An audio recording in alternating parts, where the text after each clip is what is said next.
va parler crypto un peu, plus particulièrement de Bitcoin et de la blockchain, comprendre ce que c'est et à quoi ça peut servir. On va d'abord expliquer ce qu'est Bitcoin, parce que c'est la toute première, celle qui a fait naître tout ce monde des crypto-monnaies que l'on peut connaître aujourd'hui. Mais aussi parce qu'il sera l'exemple de nombreux points que nous verrons dans cette vidéo. Je vous mets si besoin les timecodes des différents sujets qu'on va aborder. C'est parti, on commence. Bitcoin a été créé en fin 2008, début 2009 par Satoshi Nakamoto, suite au crash boursier de 2008. La véritable identité de cette personne, ou de ce groupe de personnes, est encore inconnue à ce jour. En fonction des points de vue, vis-à-vis de la vision même de Bitcoin, on pourrait penser que c'est pas plus mal. Perso, je suis dans ce point de vue, certains veulent savoir, et d'autres s'en foutent complètement. Chacun fait ce qu'il veut. Le Bitcoin est une monnaie numérique, qui permet de réaliser des transactions en ligne. Jusque là, vous me suivez, vous me direz même, ouais mais on peut déjà le faire avec notre système monétaire. Oui, mais contrairement aux devises traditionnelles, cette monnaie n'est pas contrôlée ou détenue par une autorité centrale, comme une banque. Au lieu de cela, elle est basée, stockée et transférée via une technologie décentralisée appelée blockchain. Il y a un mythe que l'on peut entendre venant des personnes qui entendent le mot Bitcoin pour la première fois, c'est que pour acheter du Bitcoin, il faut en acheter minimum un. C'est faux. Un Bitcoin est divisible en Satoshi, comme pour l'euro et leurs centimes, mais à des échelles différentes. Il faut 100 millions de Satoshi pour avoir un Bitcoin. Et donc un Satoshi vaut... Vous vous imaginez bien que s'il fallait débourser au minimum le prix d'une voiture pour en posséder, ça ferait bien longtemps qu'on n'en entendrait plus parler. Petite précision, Bitcoin en majuscule c'est la blockchain, et Bitcoin en minuscule c'est la monnaie provenant de cette blockchain. On en vient à la blockchain. Pour commencer, qu'est-ce qu'une blockchain? Pour donner une image simple, c'est comme un livre dans lequel on y écrit tout ce qui s'y passe, de manière chronologique. Tous les événements et toutes les transactions y sont notés de manière définitive depuis le début de la création de la blockchain. Les pages de ce livre sont en fait des blocs enchaînés ensemble, d'où le nom blockchain. Lors de la création, on y écrit toutes les règles. Pour Bitcoin par exemple, il n'y aura jamais plus de 21 millions de Bitcoin existants. C'est écrit dans le livre et ça ne changera théoriquement jamais. Comme tout y est noté, un nouvel utilisateur qui rentre dans ce système peut être au courant de tout ce qui s'est passé. L'historique de la blockchain est accessible techniquement par tout le monde, comme une archive publique, mais de manière pseudonyme. Aucune information personnelle n'y est notée, hormis votre clé publique qui atteste votre identité, ainsi que des informations des différentes transactions comme l'heure ou les montants. Il s'agit de transactions en peer-to-peer, c'est-à-dire de particulier à particulier. Tout se fait automatiquement par le système de la blockchain, sans aucun intermédiaire de confiance pour vérifier ou valider vos transactions. Attention, quand elle est décentralisée, une blockchain centralisée a un tiers de confiance. Par le simple fait d'être numériquement décentralisé, et donc qu'il n'y ait aucun intermédiaire de confiance entre deux personnes, c'est déjà en soi une révolution technologique de fou. Mais pas que. Elle offre une transparence et une liberté sans égale. On entend beaucoup parler venant des financiers traditionnels, mais surtout des politiques et des médias, que le Bitcoin et les crypto-monnaies sont pour des utilisations illégales. N'achetez surtout pas ce livre, qui pourrait traumatiser certains lecteurs. On le vend avec la peur, qu'elles sont là pour acheter de la drogue, payer sur le darknet, que c'est la monnaie des hackers ou encore financer le terrorisme. Eh bien oui, c'est vrai, dans les mêmes proportions que la finance traditionnelle. Au vu de la transparence, celui qui achèterait de la drogue ou des armes avec du Bitcoin serait complètement idiot. Donc en conclusion, elle offre une certaine vérité sur les transactions et donc une sorte de justice plus performante en cas de délit. Peut-être que l'État va supprimer les euros et va créer les crypto-euros. Après, si l'État crée sa crypto-monnaie, ça voudrait dire par définition que si je paye mes impôts, je vais voir exactement comment ils sont utilisés.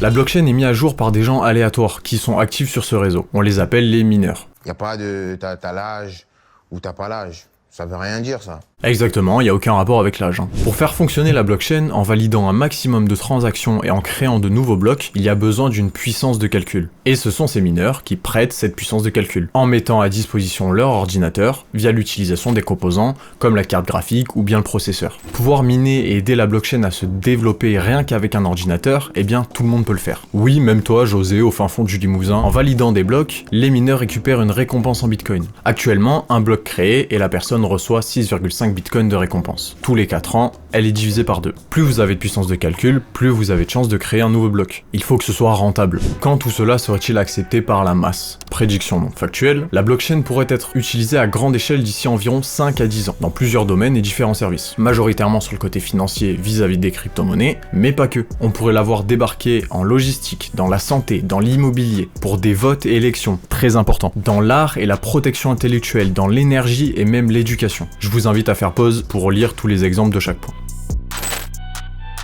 Pour un exemple plus concret, vous prenez l'avion pour un voyage entre amis. Vous arrivez à l'aéroport, vous voyez sur les listes des vols que votre avion a 1 heure de retard. Si la compagnie aérienne a basé son système sur une blockchain, alors cette dernière va capter le retard de l'avion, voir sur ce vol qui a une assurance pour les retards, puis avant d'avoir atterrir ou même de décoller, vous serez directement remboursé. Résultat, ça va pouvoir se la régaler sur les bouteilles à Ibiza.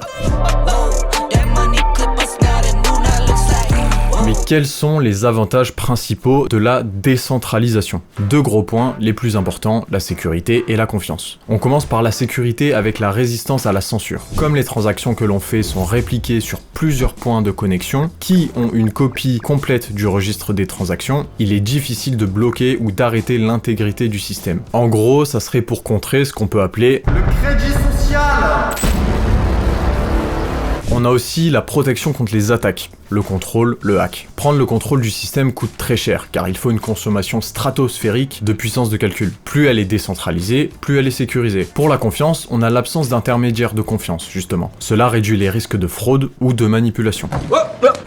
Here I come. Oh, here I come. That's a smooth lead. Ensuite, l'inclusivité. Quiconque peut participer au réseau en tant que mineur, sans prendre en compte le statut financier, géographique ou social. Cela favorise l'inclusivité et la confiance en une participation égale. Bonus, cela permet de se former une culture, une responsabilité et une liberté financière. Et enfin, un point qui rejoint la sécurité et la confiance, l'immuabilité et l'historique transparent des transactions. Il est extrêmement difficile de modifier ou d'effacer des données, cela renforce la confiance dans l'intégrité du système. Un moyen de détruire une blockchain décentralisée serait de couper Internet mondialement. Honnêtement, si ça arrive, on aura d'autres préoccupations et de plus gros problèmes que ça. Mais pour contrer ce potentiel événement, certains travaillent déjà pour que l'on puisse continuer à être connecté à la blockchain par satellite, par SMS et même par onde radio. Donc ça va, ça prévoit des plans B, C, D et j'en passe. Il y a également le fait qu'une seule entité ou personne détienne 51% de la puissance de calcul. On appelle ça une attaque 51. Et s'il veut se rajouter 1 million de bitcoin et valider la transaction lui-même, eh ben bénéf pour lui. Sauf que comme c'est l'opposé de l'objectif de bitcoin, les utilisateurs vont flipper, perdre confiance et partir du réseau, ce qui fera baisser drastiquement le prix du bitcoin. Donc strictement aucun avantage d'avoir le monopole, même pour un intérêt économique. L'objectif est de prendre soin du système qui est en train de se développer. Information, même si les plus grandes entreprises du monde décidaient de mettre le max de puissance de calcul, on arriverait entre 20 et 30% de la totalité seulement pour Bitcoin. Donc pour les 51%, t'inquiète pas frérot, on a le temps. Peut-être qu'en 2030 ça sera possible quand on aura des antennes à la place des bras.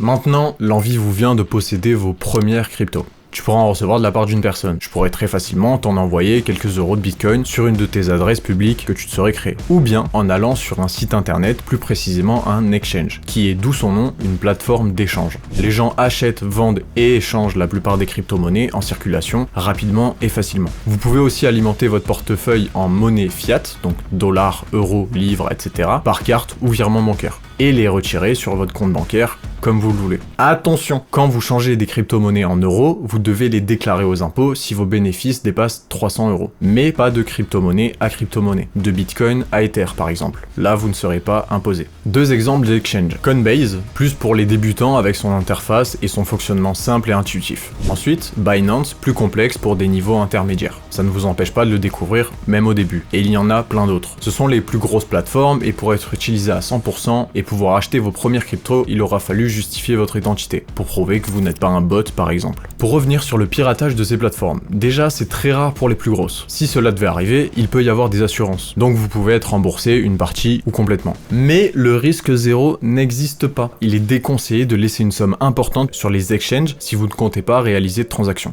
C'est pourquoi il faut sécuriser ces cryptos. Comment faire? Vous devez les mettre sur un portefeuille privé dont seul vous avez la clé privée de ce wallet. Lors de la création d'un wallet, on vous assigne une clé publique et une clé privée. Votre clé publique est comme votre pseudonyme sur la blockchain, qui est inscrite dans le registre des transactions et qui permet de recevoir des cryptos sur votre compte. La clé privée, en revanche, est l'adresse qui vous permet de signer vos transactions sortantes, prouvant ainsi que vous, propriétaire, vous autorisez le transfert. Elle est encryptée et stockée, donc non visible. À cela s'y ajoute une seed phrase, contenant plusieurs mots aléatoires définis. Il est extrêmement important de garder ces mots en sa possession et de ne les donner à personne, vraiment. Vous pouvez vous les noter quelque part sur un bout de papier et hop, au coffre-fort. Ces mots pourront vous être utiles si vous perdez l'accès à un compte. En créant un compte et en écrivant vos mots, vous récupérerez votre clé privée et donc vos fonds qui ont été assignés. Donc vous le comprenez bien, vous allez être forcé de gérer correctement votre argent. Reprenons sur les portefeuilles. Il en existe deux sortes, les hot wallets et les cold wallets. Le chaud, froid. Pour les hot wallets, votre clé privée est stockée de manière numérique sur votre ordinateur, sur un cloud ou directement sur la plateforme que vous utilisez. C'est sécurisé, mais si on hack votre ordinateur, finito. Il y a peu de chance, mais on ne sait jamais. Comme dans la vie de tous les jours, il faut faire attention à pas se faire hacker son PC. L'ergonomie de ce portefeuille est plus simple, la sécurité y est élevée, mais moins qu'un cold wallet. Le cold wallet, c'est... Alors, est-ce que c'est vraiment de la calvitie? J'arrive.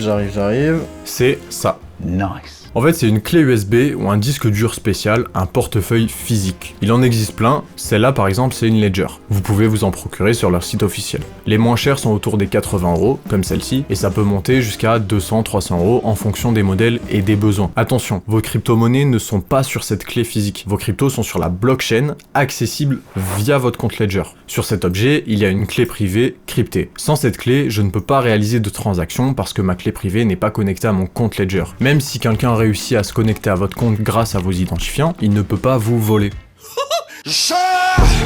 Niveau sécurité, là on est vraiment pas mal. Il est conseillé de prendre un portefeuille physique si vous commencez à avoir une certaine somme. Du moins, si vous achetez une clé à 80 €, c'est pas pour y mettre moins, pas rentable. Trading ou investissement, quelle stratégie choisir ?